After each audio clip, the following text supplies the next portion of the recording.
6:00 ng umaga, isang estadyum sa Ohio, wala pang nakakahampas ng racket, wala pang bola na tumatalbog, wala pang scoreboard na umiilaw at mayroon ng kakaibang nangyayari sa paligid ng mga tiket sa likod ng mga eksena. Ang ticketing system ay biglang humaharap sa isang bugso ng demand na walang sinuman ang inaasahan ng ganito kaaga, wala pang viral rally, walang dramatic na upset, walang championship point kaya. Ano ang nag-trigger nito? Sino ang nasa likod ng rush na ito at bakit parang may mas? Malaking bagay kaysa tennis ang nangyayari sa ilalim ng lahat ng ito. Manatili kayo sa akin dahil sa pagtatapos ng video na ito. Maiintindihan ninyo kung bakit ang isang 21-year-old na kakakaakyat pa lamang sa career high world no 18 ay kayang magpagawa sa mga fans na magmaneho mula sa maraming estado para lamang magkaroon ng isa pang pagkakataon. Panoorin siyang lumakad papunta sa isang tennis court. Ayusin muna natin ng maayos ang eksena dahil ang Cincinnati ay hindi kailanman dapat maging isang ordinaryong stop sa kalendar. Ang Cincinnati Open ay isa sa mga pinaka-established na tournament sa sport. Ginaganap ito sa Lindner Family Tennis Center matapos ang isang napakalaking transformation project na nagkakahalaga ng humigit kumulang $260 milyon. Ito ay isang venue na ginawa para sa pinakamalalaking pangalan sa tennis. Isang tournament na naitatag na ang sarili bilang isa sa mga pangunahing stop sa daan patungo sa VF Open. Alam ng organizers kung ano ang itsura ng malaking crowd. Alam nila kung paano kumikilos ang ticket demand, mayroon silang maraming taon ng data, maraming taon ng experience, at isang napakalaking operation na ginawa para humawak ng libo-libong fans at pagkatapos ay lumitaw si Alex sa schedule. Biglang ang usapan tungkol sa ilang sessions ay hindi na simpleng tungkol sa kung sino ang mananalo sa match, tungkol na ito sa kung magkakaroon ba ng sapat na seats para sa lahat ng gustong naroon. Ang demand para kay Alex ay naging imposibleng hindi pansinin at habang mas maraming fans ang sumusubok kumuha ng tickets, mabilis na nagsimulang tumaas ang mga presyo. Ang mga seats na dati ay mukhang relatively affordable ay biglang naging mas mahal. Habang ang mga resale listings ay nagsimulang umabot sa hundreds of dollars at kadalasan, iyon ang punto kung saan nagsisimulang bumagal ang demand. Tinitingnan ng mga tao ang presyo, nagdadalawang isip, at nagpapasyang manood na lamang mula sa bahay. Pero may ibang nangyayari rito, patuloy pa ring bumibili ang mga fans. Hindi lang sila nagbabayad para manood ng isang tennis match, nagbabayad sila para sa pagkakataong nasa loob ng building kapag pumasok si Alex sa court. At doon nagiging interesting ang story na ito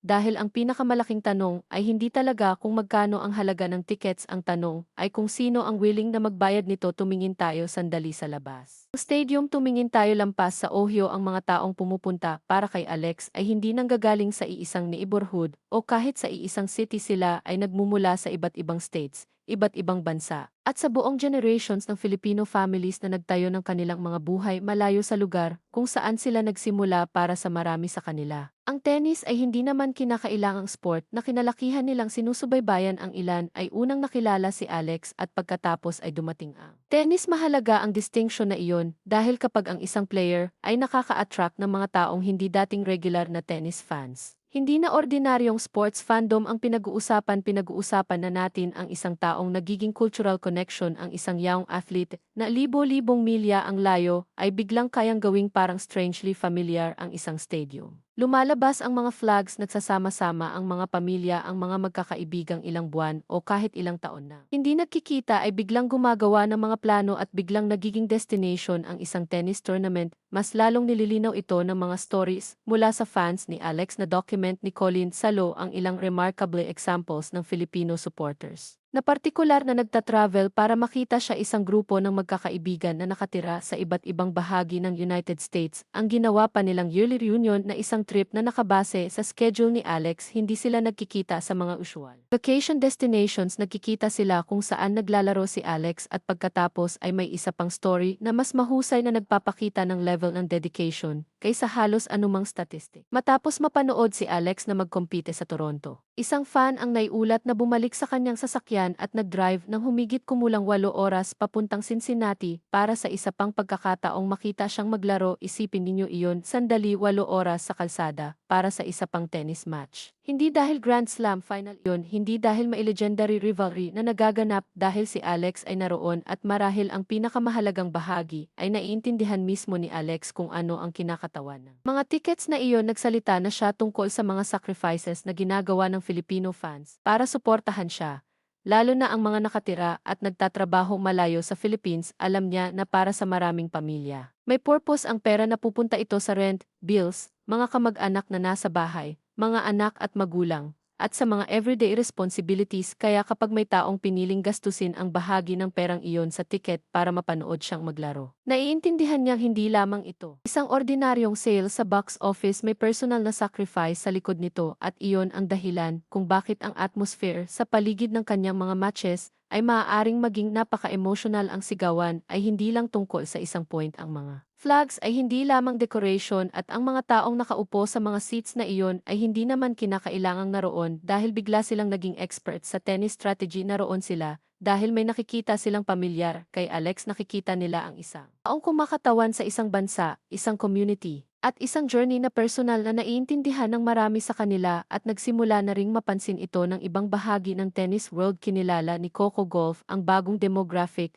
na naa-attract ni Alex sa sport at ang observation na iyon ay maaaring isa sa pinakamahalagang clues sa buong story na ito dahil palaging may passionate fans ang tennis. Ang nagpapakaiba kay Alex ay ang dami ng mga taong natutuklasan ang sport dahil sa kanya hindi naman wala kinakailangang pumunta dahil mahal na nila ang tennis, pumupunta sila dahil mahal nila si Alex at kapag nakapasok na sila sa mga gates, ipinapakilala sila sa sport sa isang completely different way. Hindi lamang Cincinnati ang lugar kung saan ito nangyari. Balikan ninyo ang season at makikita ninyo ang parehong pattern na paulit-ulit na lumilitaw sa Washington. Naging imposibleng hindi mapansin ang Filipino presence sa paligid ni Alex. Ang atmosphere sa paligid ng kanyang matches ay naging mas maingay, mas emotional, at mas distinctive sa bawat round nang umabot siya sa final. Hindi na parang neutral tennis audience ang crowd, para itong isang community na nagsasama-sama para suportahan ang isa sa kanila. Sa Toronto, naging sapat ang demand para ilipat ng organizers ang isa sa mga matches ni Alex sa mas malaking stadium court na nagbigay daan sa mas maraming fans na maranasan ang moment. At nang dumating ang mga fans na iyon,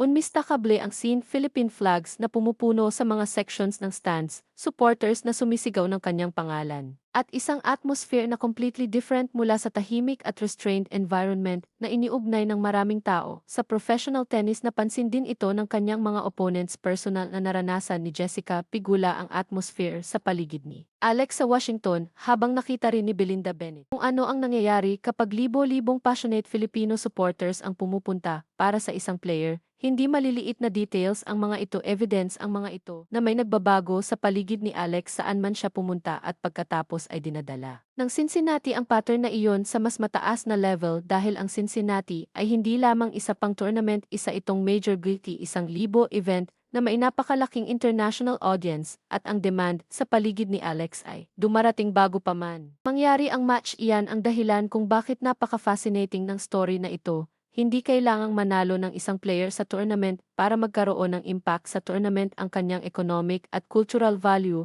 ay maaaring magsimula sa sandaling lumitaw ang kanyang pangalan sa schedule. Nakikinabang ang hotels, nakikinabang ang restaurants, nagbabago ang ticket demand, nagtatravel ang fans, gumagawa ng plans ang mga pamilya, tumataas ang media attention, napapansin ito ng sponsors, napapansin ito ng tournament organizers, at biglang hindi na lang tanong kung kayang manalo ni Alex sa isa pang match. Ang tanong ay kung ano ang nangyayari sa isang buong event kapag bahagi nito si Alex. Iyan ay isang completely different kind of influence. Karamihan sa yaong players ay gumugugol ng maraming taon para makabuo ng audience na sapat ang laki para maapektuhan ang ticket sales. Si Alex ay nagsisimula ng ipakita na kayang sumama ng kanyang audience sa kanya at maaaring iyon ang pinakamahalagang distinction sa lahat. Ang kanyang supporters ay hindi lamang naghihintay na maglaro siya sa kanilang hometown, willing silang pumunta kung saan siya pumupunta. Tumatawid sila ng state lines, nag-organize sila ng reunions, sumusakay sila sa mga kotse, at nagmamaneho ng maraming oras. Ginagawa nilang travel plans ang tournament schedules, at kapag naintindihan ninyo iyon, biglang mas nagiging understandable ang ticket prices. Ang demand ay hindi nililikha ng isang match, nililikha ito ng emotional connection na mayroon na bago pa man magsimula ang match. Kaya alisin natin ang ticket prices, alisin natin ang resale market, alisin natin ang headlines at ang crowded stands. Ano ang matitira? Distance. At ang distance ay isang bagay na naiintindihan ng milyon-milyong Filipino families. Ang pag-alis sa bahay, pagtatayo ng buhay sa ibang lugar, pagtatrabaho ng mahahabang oras, pagpapadala ng pera pabalik, pagkawala sa birthdays, pagkawala sa holidays,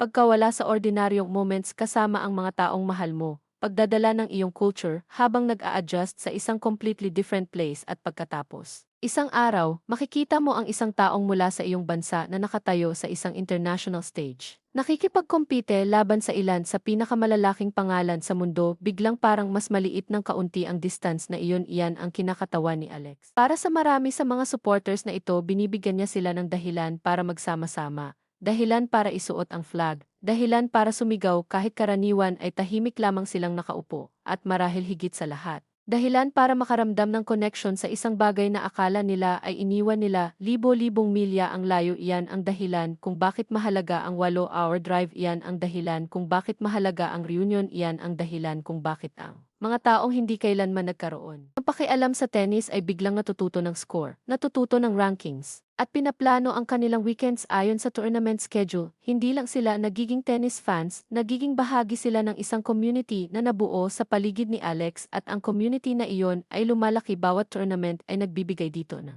panibagong pagkakataong lumawak, bawat city ay nagdadagdag ng bagong supporters, bawat deep run ay nagbibigay sa mas maraming tao ng dahilan para matuklasan ang kanyang story, bawat appearance ay lumilikha ng isa pang pagkakataon para muling tumaas ang mga flag sa stands, at iyan ang dahilan kung bakit mahalaga ang Cincinnati, hindi dahil tumaas ang ticket price, hindi dahil umabot sa extraordinary number ang isang resale listing, at hindi dahil biglang naging pinakamalaking event sa Ohio ang isang match. Mahalaga ang Cincinnati dahil nagbibigay ito sa atin ng isa ang pagtingin sa isang bagay na ilang buwan nang nabubuo si Alex Ella ay nagiging higit pa sa isang tennis player. Para sa isang lumalaking grupo ng mga tao, nagiging dahilan siya para muling mag-connect, dahilan para mag-travel, dahilan para magsama-sama ang mga pamilya at magkakaibigan, dahilan para ang mga taong nakatira libo-libong milya mula sa Philippines ay makaramdam sa loob ng ilang oras na parang mas malapit sila sa kanilang tahanan, at ang pinakakapansin-pansing bahagi ay nagawa niya ito bago pa man niya maabot ang tuktok ng sport. 21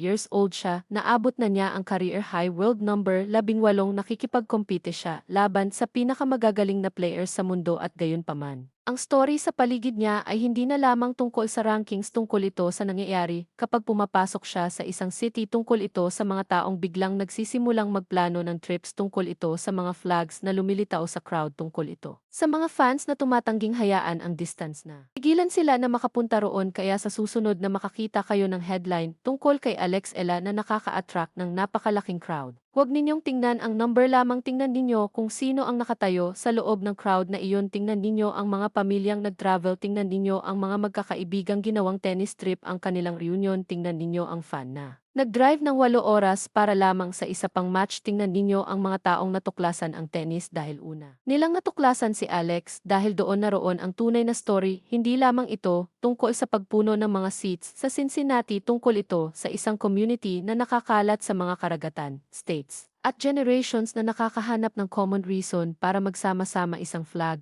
isang player, isang court sa bawat pagkakataon. At manalo man si Alex sa kanyang susunod na match o matalo, hindi nawawala ang connection na iyon kapag namatay na ang scoreboard, kung mayroon man. Lahat ng nakita natin hanggang ngayon ay nagpapahiwatig na nagsisimula pa lamang ang lahat.